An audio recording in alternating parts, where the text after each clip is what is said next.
Good morning or good evening, as the case may be. And it's good to see you all here today.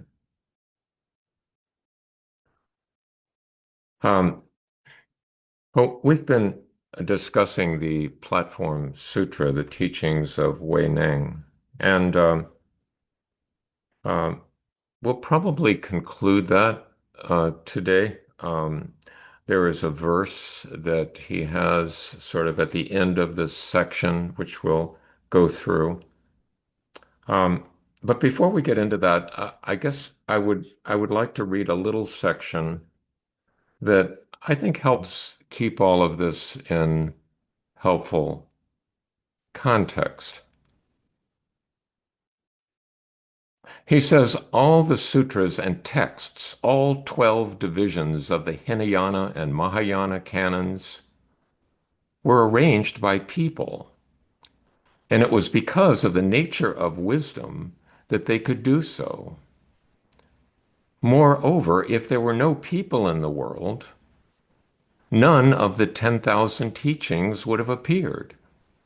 Hence, the 10,000 teachings have been created because of people, and the sutras all exist because somebody spoke them. I think it's helpful to remember that these writings that have come down to us through, in this case, about 13 centuries,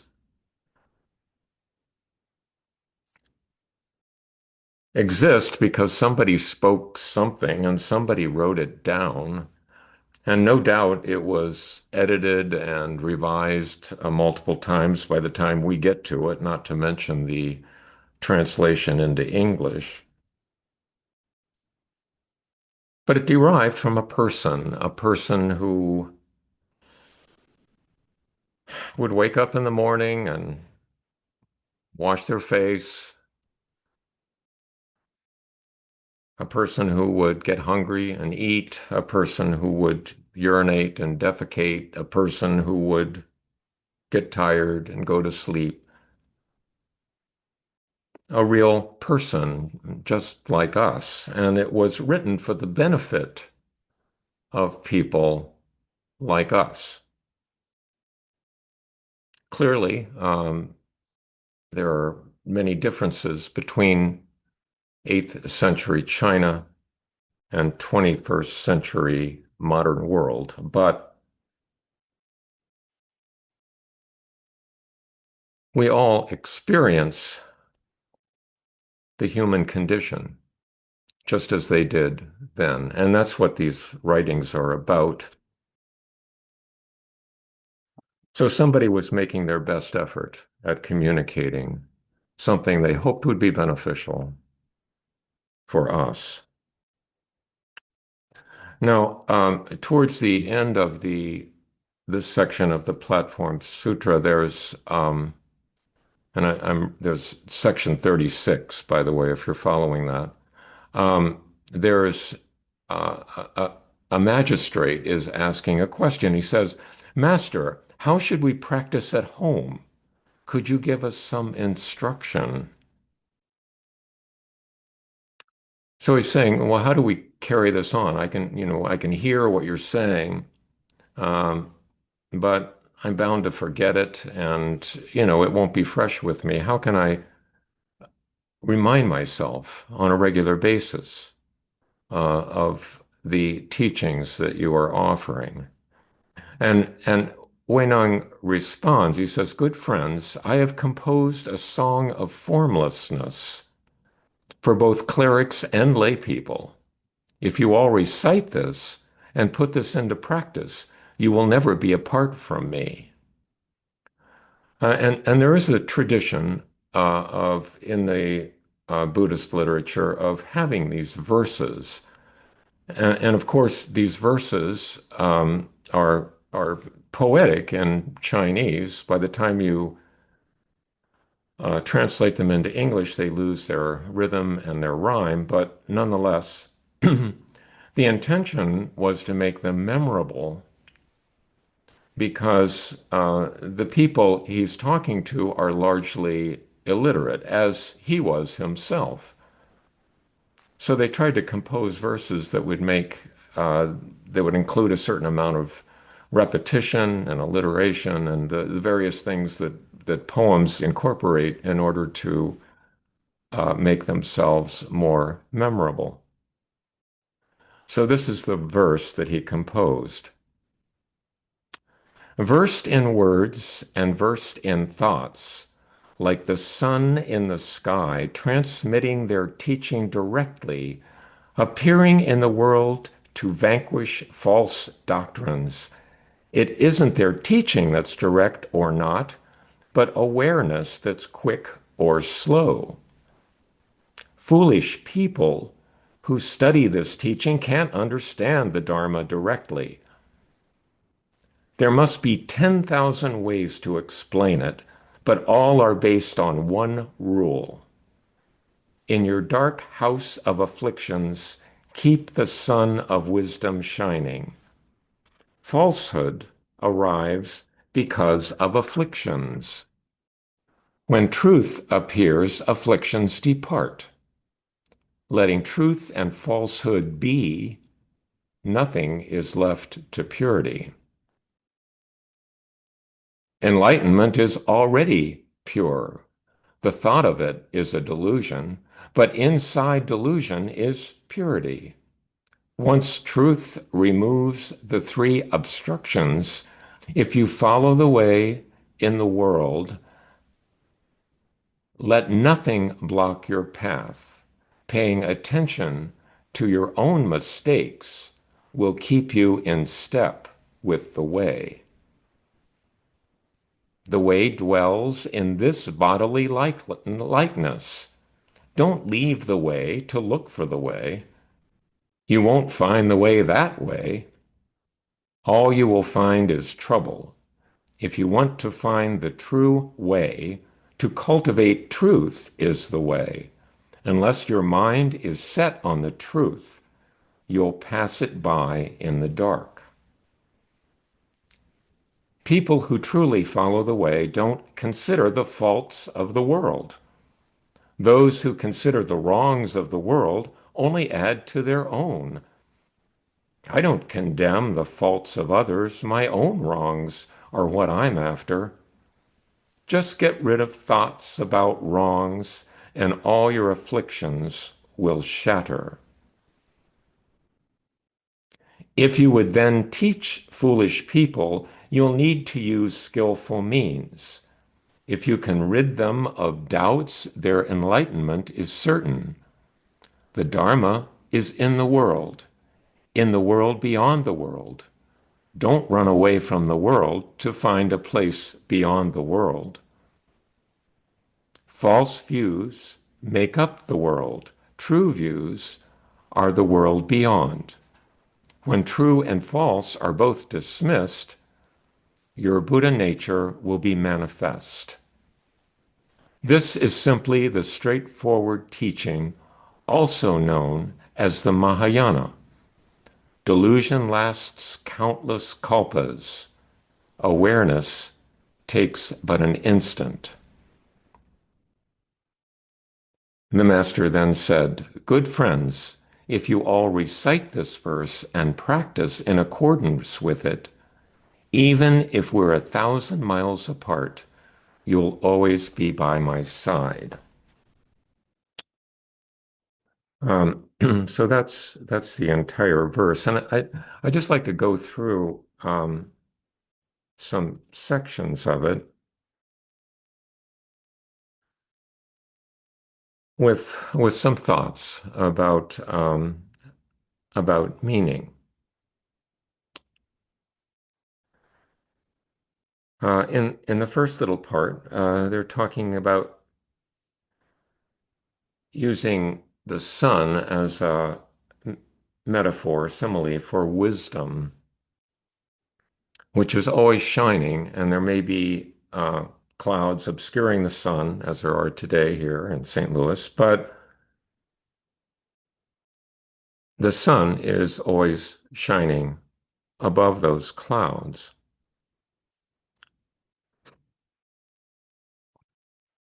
And he says that the teachings are intended to vanquish false doctrines.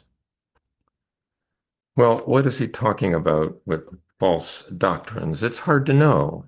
And false doctrines change at various times in history, but there are always false doctrines. And in our materialistic world, some of the false doctrines are that it's always better to have more, that there's never enough, and that some people are more valuable than others,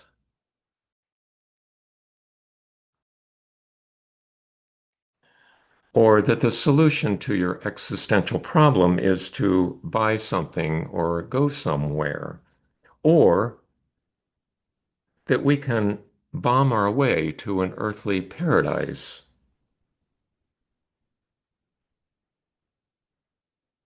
or that hatred is the only manly response to hatred. So we have our own false doctrines today, and there are many others, I'm sure. But these teachings are an effort to clear those afflictions.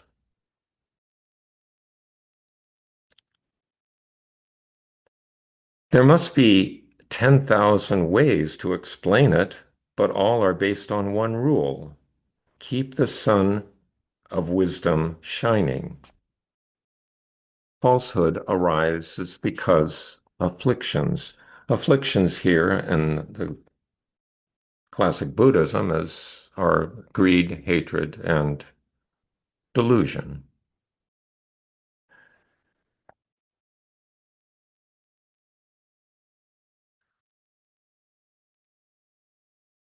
Let truth and falsehood be. This is kind of confusing, um, perhaps, but it has to do with, um, well, it's called the Song of Formlessness, and the truth that we speak,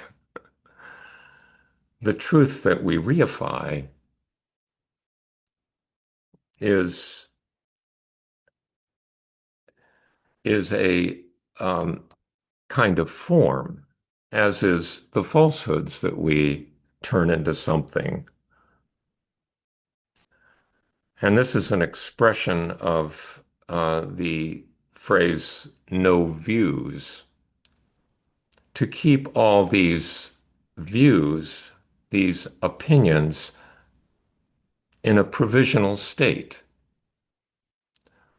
because the truth, as indicated in these texts, is sort of beyond all of that,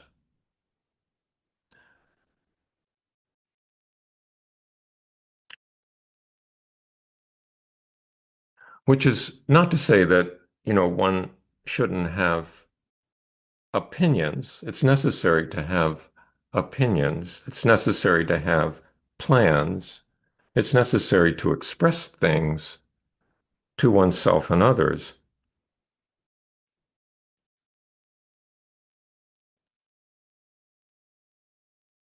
But in doing so, try to keep an open mind and an open heart. Another translation of some of this is to illumine our gloomy tabernacle, which is stained by defilement, we should constantly set up the light of wisdom.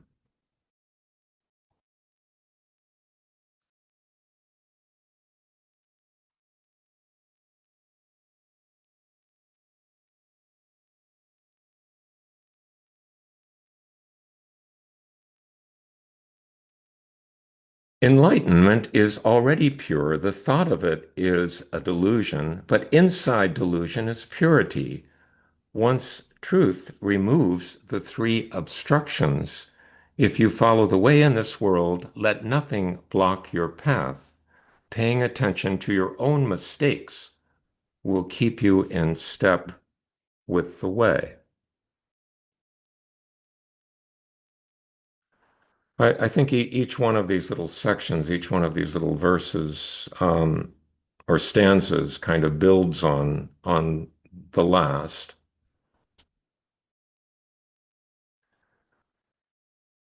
Enlightenment, it says, is already pure. Enlightenment is, I think, a fraught term, and we've discussed this before. There are other terms like uh, liberation, of course, nirvana. Another term is emancipation,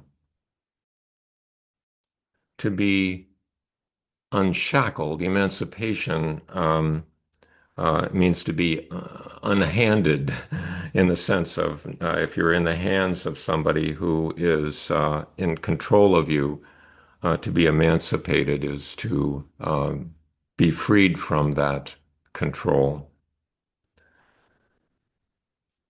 And in this case, we're talking about being freed from the bondage of the obstructions. Now, the obstructions, according to Red Pine, include, well, the three obstructions are circumstance, passion, and delusion.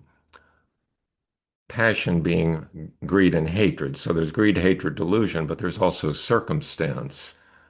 We're born into a society, into a circumstance,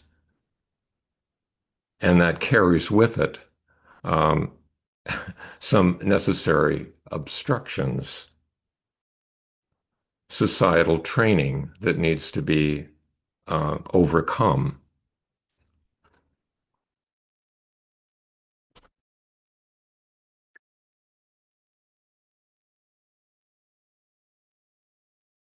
The way dwells in this bodily likeness. Don't leave the way to look for the way. You won't find the way that way. All you will find is trouble. If you want to find the true way, to cultivate truth is the way. Unless your mind is set on truth, you'll pass it by in the dark.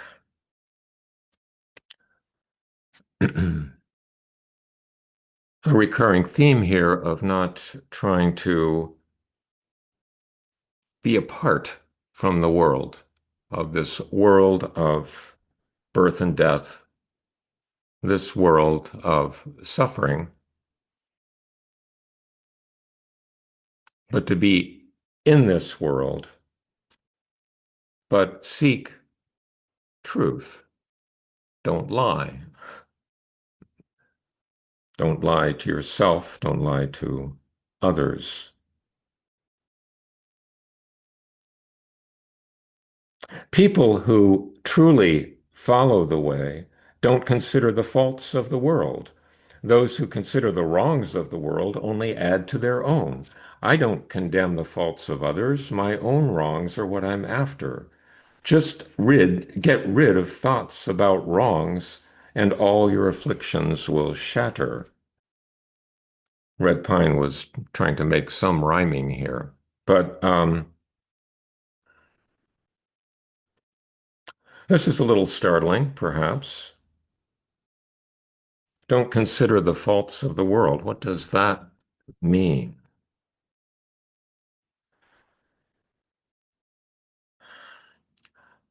I, the way I interpret that is to not dwell on finger pointing and blaming, to dwell instead on looking at your own actions of body, speech, and mind,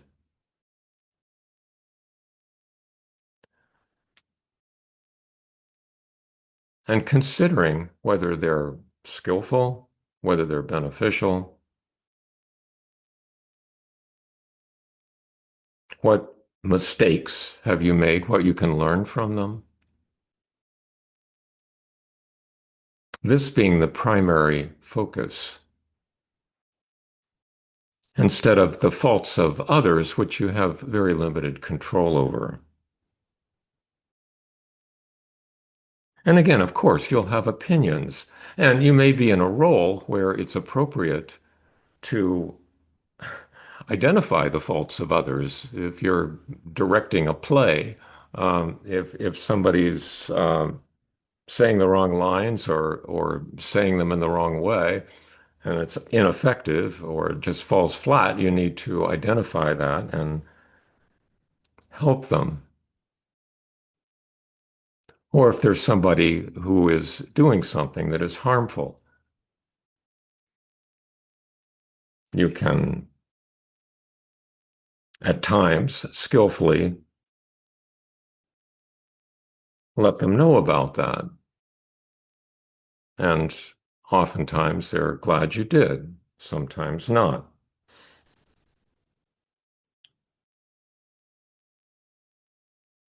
And you can express opinions in a political sphere as well. Sometimes that's helpful, sometimes it's not.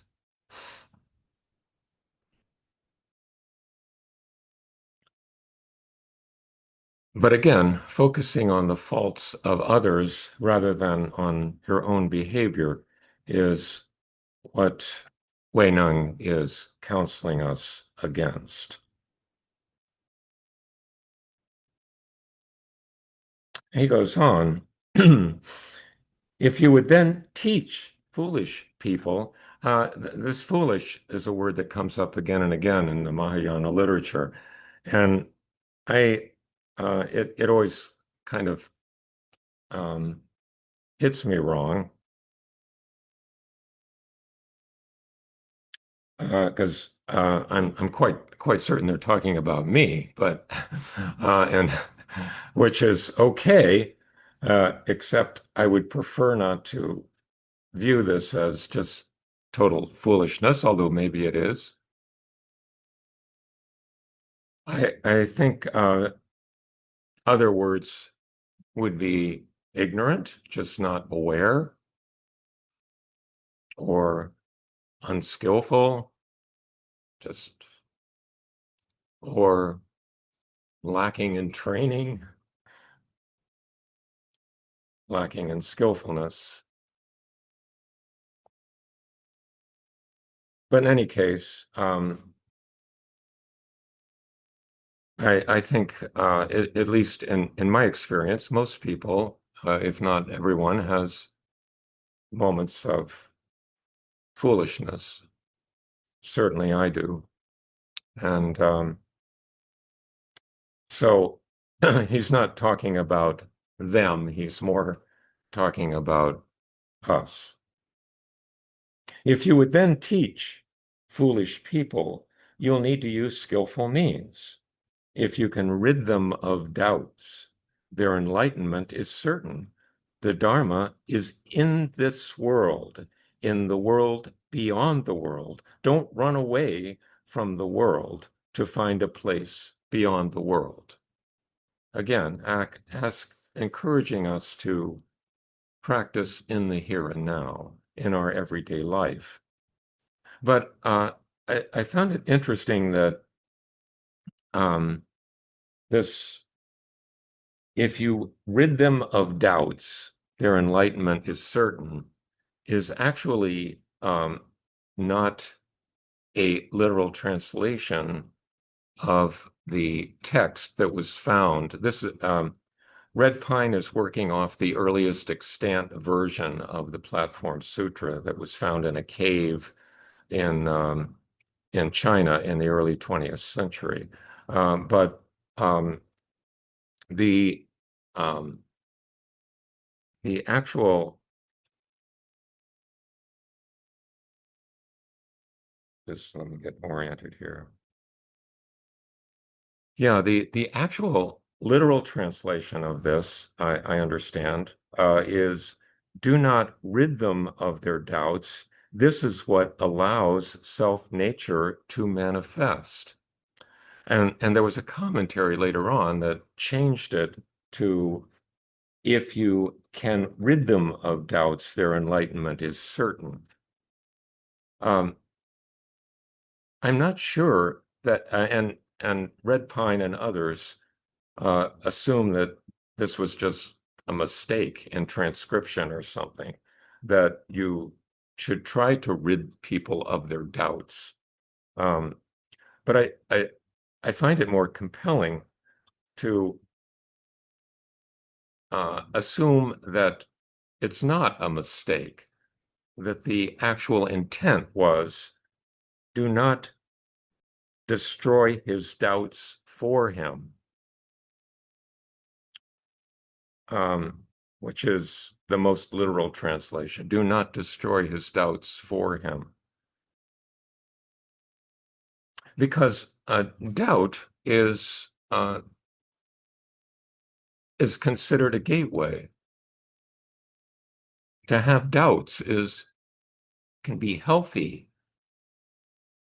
It can encourage investigation. It can encourage curiosity. It can encourage reassessment or reframing. So I like to think that Huineng was not encouraging people to stifle other people's doubts and make them believe something, but to not destroy their doubts and let them find what they need to find on their own over time. Do not rid them of their doubts. This is what allows self-nature to manifest. And the final stanza here, false views make up the world. True views are the world beyond. When true and false are both dismissed, your Buddha nature will be manifest. This is simply the straightforward teaching, also known as Mahayana. Delusions last countless kalpas. Awareness takes but an instant.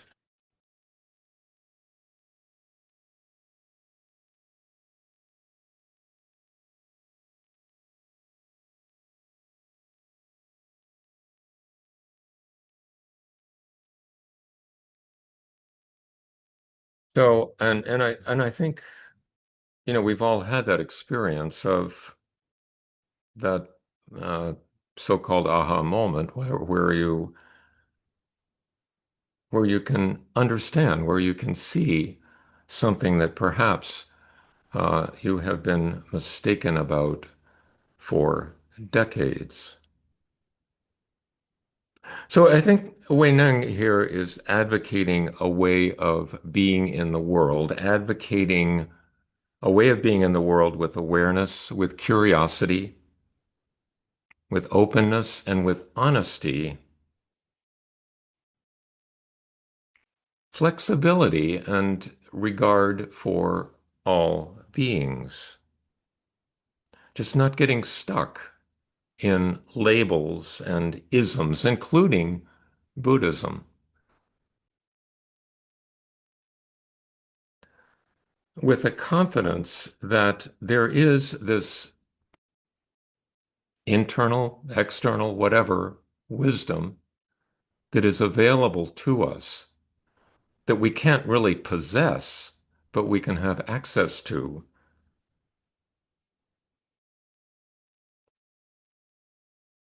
And it requires a sincere and honest attempt and practice day to day.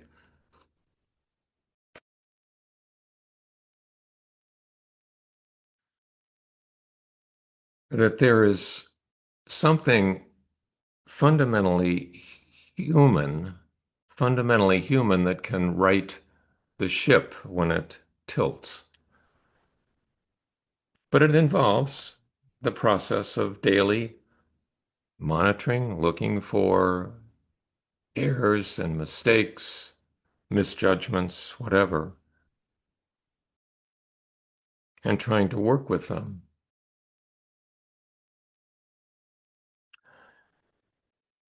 So, a lot of what this is about is advocating the existence of this prajna, this wisdom beyond wisdom, prajna paramita. And I guess the question is this discussion of prajna meaningful to you? Does it resonate? Does it ring any bells? Can you remember times when you just knew that there was something that needed to be done and you did it?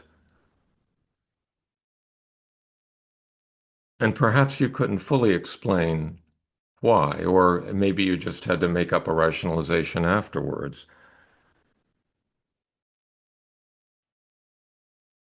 And what habit patterns or false beliefs, as Huineng refers to them, are most pernicious now, and how can we address them? So that's a lot to leave you with, and I think I'll stop there. I went on longer than I intended, and we'll go into breakout rooms, and I'll see you back in a few moments. Thank you so much.